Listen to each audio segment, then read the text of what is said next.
ખેડા જિલ્લાના ઠાસરા તાલુકાના એકલવીરા ગામના રહીશો ચારે બાજુથી પાણીમાં ઘેરાઈ જતા ભારે મુશ્કેલીનો સામનો કરી રહ્યા છે।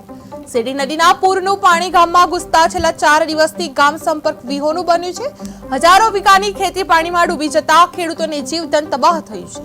વાવેલા ડાંગર અને મિર્ચીના પાકને ભારે નુકસાન થવા પામ્યું છે। ગ્રામજનો પાસે વીજળી, આરોગ્ય અને ભણતર જેવી પાયાની સુવિધાઓ અત્યારે ઉપલબ્ધ નથી। સ્કૂલોમાં પાણી ભરાઈ ગયા છે અને સ્મશાન પણ ડૂબી ગયું છે।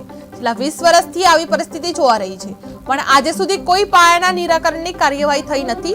હવે ગામ લોકોનું સરકાર સમક્ષ ખુલ્લું આહવાન છે કે હવે આ સમસ્યાનું સ્થાયી નિરાકરણ લાવવું જોઈએ। ચાવડા ભૈલાલભાઈ ભાઈજીભાઈ ભૈલાલભાઈ, હા, આપ ક્યાંના છો? કયા તાલુકાના છો? એકલેલું ગામના ઠાસરા તાલુકો। હાલ તમારા ગામની શું પરિસ્થિતિ છે? પૂરના પાણી પૂરના પાણી અમારે 4 દિવસથી લગભગ પાણી છે। શેરડીવાળા પુલ પર ને વેરાવાળા પુલ પર એ અવર જવર બંધ થઈ ગઈ છે બિલકુલ। એક બાજુ ઠાસરા બાજુ ની કે ડાકોર બાજુ કઈ જવાય એવું નથી। દૂધ લઈને નહીં જવાતું। અને આજની તારીખમાં મારા ઘેર 9 સભ્યો બીમાર છે, તો કોઈ સારવાર અત્યારે મળી શકે એમ નથી અને ડૉક્ટર પણ આવી શકે એમ નથી ગામમાં। ખેડૂતોની શું પરિસ્થિતિ? ખેડૂતોને અત્યારે લગભગ 1000 વીઘા જેવી ડોગર બોરણમાં ગઈ છે। કે સરકારશ્રીને એ કહેવાનું કે એમને કંઈક વળતર ચૂકવજો, બરાબર। અને આ મેડિકલનું કંઈક કરજો, ત્યાં રસ્તા કંઈક ઊંચા કરો તો કંઈક આવર જવર રહે। ખેતરોમાં જવા આવવાના 3 દિવસથી લાઇટ નથી ગામમાં। સંપર્ક વિહોણું ગામ, કોઈના ફોનમાં બેટરી નહીં, ઇમરજન્સી કોઈ જરૂર પડે તો એ કશું સારવાર થઈ જાય એવું નથી।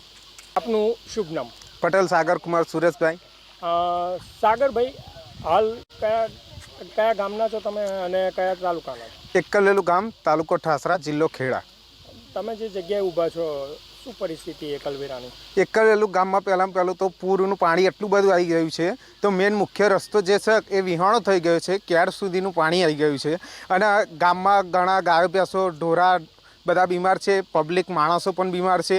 અને કોઈ સારવાર નથી, કોઈ આનું આયોજન કે કોઈ આનું આગળ કાર્યવાહી થાય એવી જ નથી। કારણ કે આજુબાજુ રસુલપુર અને ઠાસરા બંને ગામની અંદર કોઈ સાધન જાય એવી પરિસ્થિતિ નહીં, ચાલીને નહીં જવાયું કે કોઈ ડૉક્ટર બોલાવવા હોય તોય નહીં આવી શકે એવા, અને ગામનો કોઈ નિવેડો જ નથી।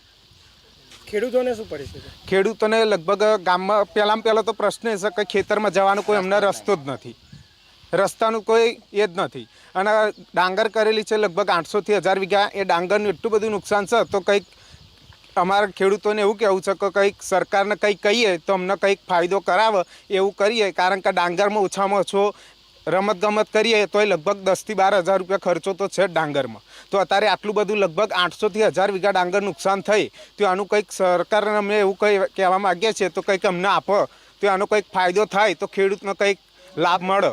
અને રસ્તા તો ખાલી કાગળિયા ઉપર જ છે। હા, અને રસ્તા તો થયા નથી। તમે આમ જોવો ને તો રસ્તો કાયદેસર ચંદાસરથી મોડીને ઠાસરા સુધીનો રસ્તાનું કોઈ ઠેકાણ જ નથી। તમે આવી જોવા તો ખબર પડે તમને કઈ પાસ થયેલો છે, કેટલા રસ્તામાં ખાડા છે અને કેટલા રસ્તા એ છે। શુભ નામ? મારું નામ પ્રદ્યુમનભાઈ છે। પ્રદ્યુમનભાઈ, કયા ગામના છો, કયા તાલુકાના છો? એકલેલું ગામ, તાલુકો ઠાસરા। હાલ આ જે એકલવીરા ગામમાં તમે ઊભા છો, હા, આ ગામમાં જવાના રસ્તા માટે શું કહેશો? આ મેન રસ્તો તમારો બ્લોક થઈ ગયો છે પાણીથી, અંદર જઈ કઈ રહે છે અને પાછળ દેખાય જ છે જો। અને બાજુમાં ગામ વિસનગર આવ્યું, કંઈ દૂધ લઈને જવામાં કાઠું છે। અત્યારે પેશન્ટ કોઈ બીમાર હોય તો અહીં ડૉક્ટર આવી શકે તો એવું પોઝિશન નથી, અને વેટેનરી ડૉક્ટરો પણ ગાડી આવી શકે એવી નથી, તો અમારા ઢોરની શું થાય?